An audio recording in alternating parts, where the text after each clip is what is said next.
the Avanti Quantum Team is the final bike that I've ridden, and I wasn't super keen to get out on it. Something about the brand, I don't know, it's never really drawn me in. I guess perhaps, thinking that it's a lesser quality brand, it's never really sort of been hasn't had a huge appeal for me.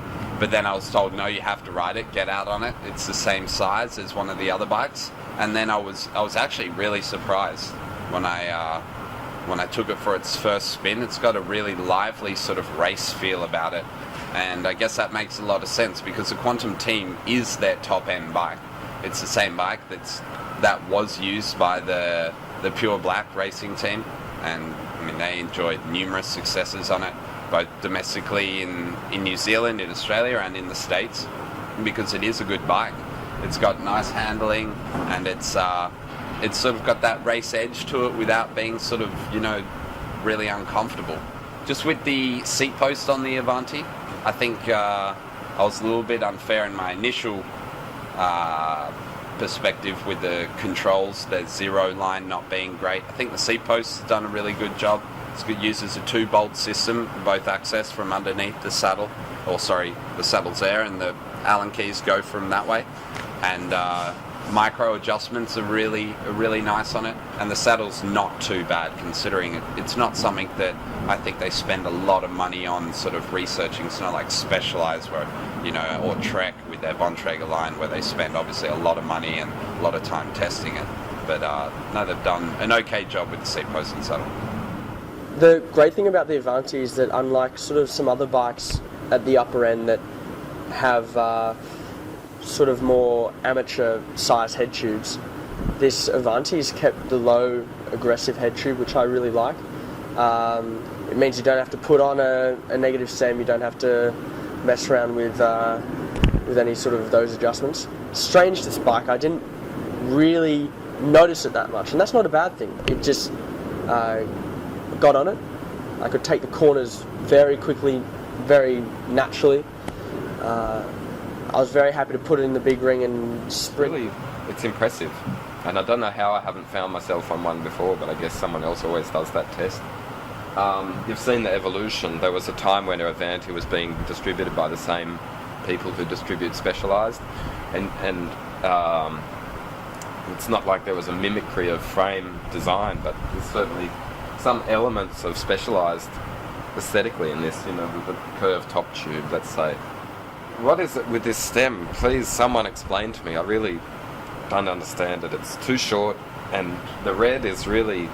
It's the first time I've been disconcerted by the colour of a stem while I'm riding, but I found I was looking at it and I was not enjoying it. It's a totally trivial thing because it's easy. You can just pull out some nail polish and remedy that or whatever. It's whippy, it's fun, it handles well. There's plenty of positives about it. I'd pull the width of the bars in a little and it'd feel a little snappier, like it seems to want to ride. Otherwise, I think I'll try another Avanti in the future. Yeah, it's definitely...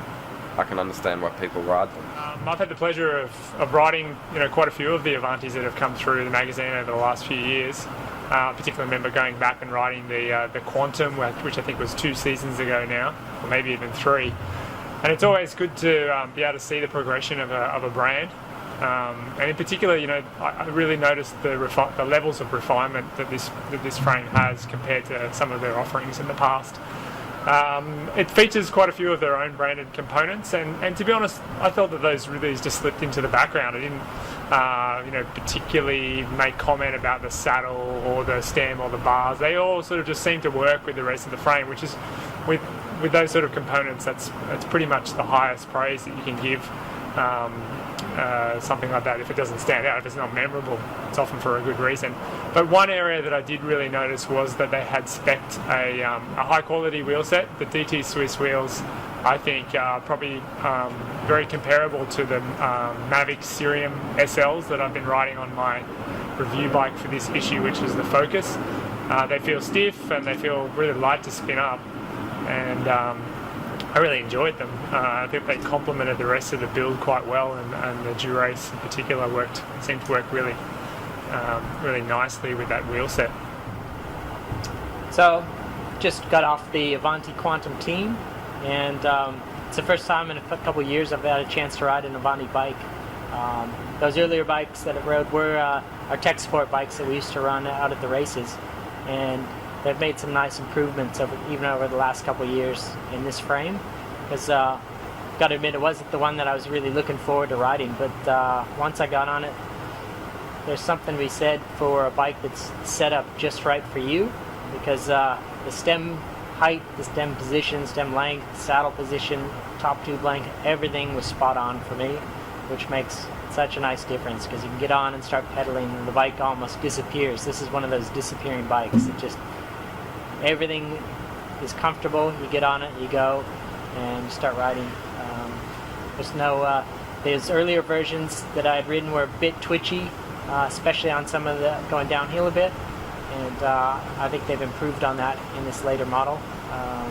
Felt pretty stable to me, felt comfortable, smooth. Pretty big fan of it's just a quiet achiever, this bike, which is nice. Did have a bit of an issue with the ergonomic handlebar. I'm not a fan of the ones that have that double bend that comes back up into your palm.